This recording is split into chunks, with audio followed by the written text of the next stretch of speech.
Qur'ani katika usiku wa Lailatul Mubarak. Yani ni mwezi tofauti, ni mwezi ambaye una ucha Mungu, na kila Muislamu asiyefurahia yeye imani yake ina kasoro. Muislamu asiyekuwa na bashasha na asha na kujiandaa timetable yake, siku 10 za mwanzo mimi nimechapa Qur'ani yote, siku 5 za mwanzo nimechapa Qur'ani yote, siku 3 za mwanzo nimechapa Qur'ani yote, utakuwa ndo mwezi zaidi watu wanatoa. Mtume alikuwa ni mtu karimu sana, ni mtoaji.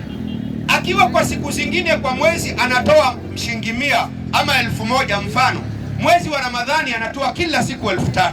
Ni mwezi wa ukarimu, alikuwa na triple, anakuwa so generous than hiyo. Mwezi ambaye kunaangaliwa mayatima inafaa mwaka mzima, lakini mwezi wa Ramadhani ni mwezi wa kuzidisha, ni mwezi wa uchamungu, ni mwezi ambaye hata ni bora ukiwa unataka kwenda umra, nenda umra katika mwezi wa Ramadhani.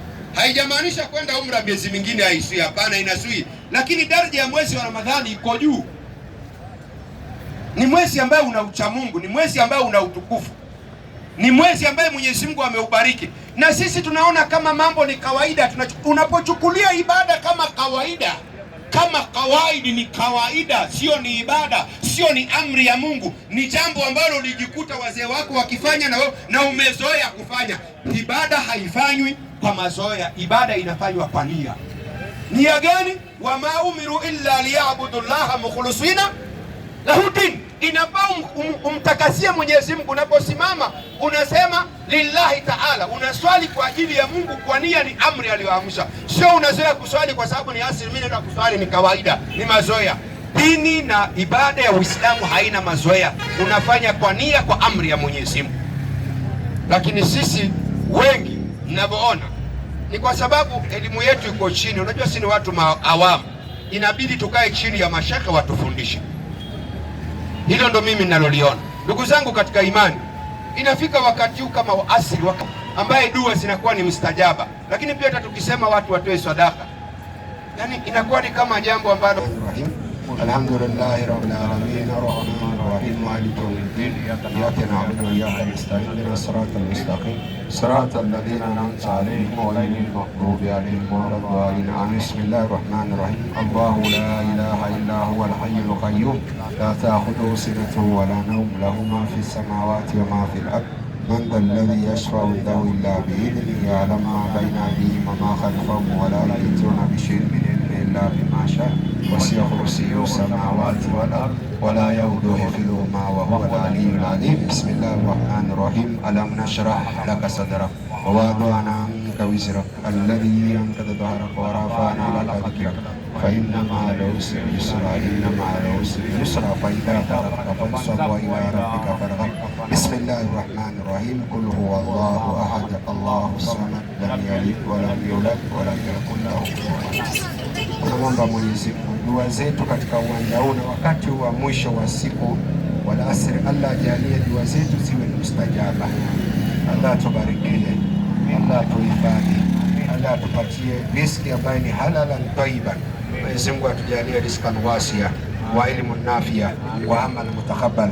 Allah tuunganishe sisi na jamaa zetu, awasamee ndugu zetu waliotangulia mbele haki, awajalie makaburi yao yawe na Mwenyezi Mungu. Na sisi anapotufisha atufishe hali ya kuwa ni Waislamu, atufishe hali ya kuwa ameturuzuku taubatan nasua, aturufishe hali ya kuwa ameturidhia kwenda mbele yake, twende kama waja wake, minibadi katika waja waliopata neema na farja mbele ya Allah subhanahu wa ta'ala. Wala ala asitufishe katika waovu wala madhalimu, wala asitutie misukosuko, atupe ithibati mpaka mwisho wa pumzi yetu. Mpe Evans. Mzee nafikiri tumemaliza. Mzee amejua nabii wote walikuwa Waislamu. Mpe Evans. Evans, ulisema umekuja na yako kasita kubere tu chini. Naomba usome Mark 16:16. Kwani Evans wewe unafikiri mtu kufa inachukuanga sekendi ngapi? Mtu kukufa? Mtu kukufa iko na seconds kweli. Sijai kufa sisi. Wewe ukija umeona. Ni Asuna amekufa. Asuna amekufa. Sasa wewe unalalamika na dakika 6. Silalamiki. Nimesema tu mada inahitaji muda. Sasa unataka, lakini hiyo dakika 6 unataka mada gani nikupe kesho dakika 10 hapa? Najua hujawahi shika mic. Hapa peke yetu ndio tumekupa platform ya kung'ara. Usijidanganye mwalimu. Ni kweli hakuna mahali kingine ushawahi kuwa kwa platform. Mimi hata nikwambie, napenda hapa tu hapa na uhubiria. Hivyo tu. Na iko na mimi napenda watu wote wajue ukweli ya Mungu. Evans. Kuna mahali pengine ushawahi kusimama kwa jukwaa ama kanisani? Mahali nyingi sana. Ukahubiri? Mahali nyingi. Hebu nipe mfano. Mfano kwa kanisa. Kanisa gani umeshawahi kupewa mic? Ndugu yangu. Ukapewa ukahubiri? Hata mwenda wazimu tu chenye mimi nimefanya. Unajua wewe siaje na testimony yangu. Lakini tusome Marko 16. Ama leo ni vile umenunua KFC umeamua kunidanganya. Hii ni delivery ya wenyewe ndugu yangu. Marko venye nimemwambia nipe 10 minutes kukuhubiria. Unaona vile wewe ni wa maana. Sina poa. As long as nakuhubiria nao hii order inafaa nipeleke. KFC nakwambia mimi. Nakwambia tu inafaa nipeleke. Lakini nimemwambia anipe dakika 15. 10 minutes ikirudi sana for the sake of speaking what I want to speak. Sasa ukianza kunipea historia, kesho unipe hiyo 10 minutes na kupea 2 minutes in my 10 minutes unipe historia. Sawa? Asante. Naomba nisomee Marko 16:16. Haya kijana, sioni kama 2027 utafika. Takuwa tumekunyorosha. Marko 16:16. Alafu ndugu zangu hapa kumebaki shilingi 900. Ndio. Aamini na kubatizwa ataokoka. Asiye amini atahukumiwa. Ndio. Na ishara hizi zitafuatana na hao waaminio. Ndio. Kwa jina langu watatoa pepo. Watasema kwa lugha mpya. Watashika nyoka. Hata wakinywa kitu cha kufisha hakitawadhuru kabisa. Wataweka mikono yao juu ya wagonjwa nao watapata afya. Kama walimwambia 16 anaenda mpaka 18. Lakini sawa tu. Biblia inasema tuwahubirie, wakiamini wabatizwe, na yule ambaye asipoamini yeye ashahukumiwa. Sasa mwalimu, mbona usiamini? Kwa sababu in respect to everything. Waislamu kuna ndugu yetu mashallah, Mungu amzidisha, ametupa mikia. Asiamini yeye amekwisha hukumiwa. Unajua Evans, sasa ya mwisho tu mwalimu, kuna two things, either ni ukweli ama ni uongo. Sawa? Two things in respect to psychology.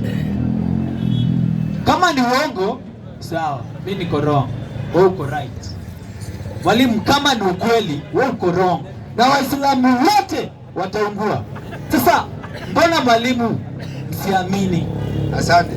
Kwanza hiyo ukiangalia kwa manuscript na kwa Biblia zingine Marko inafika 16:9. Okay. 16:8. Hiyo ingine ni apocrypha. Hiyo unaisoma ni apocrypha. Ni vitu viliongezewa. Sio mimi. Na huyu shemeji yangu anaweza dhibitisha hilo. Okay. Kwa hivyo soma Matthew 28:17 to 19. Tena unaruka ingine. Si ndasema ninaongelea kama umekataa hii, kuna ingine mwalimu. Sio mimi. Umekataa. Imeandikwa. Whether kuna apocrypha, it is written here. Nisikize mimi. Nisikize. Nimekupa time nimenyamaza. Wewe umesema either hiyo maneno ni urongo au ni kweli. Yes. Na kama ni urongo wewe umefanyaje? Mimi niko nje. Uko nje. Yes. Na kama ni ukweli Waislamu wote watafanyaje?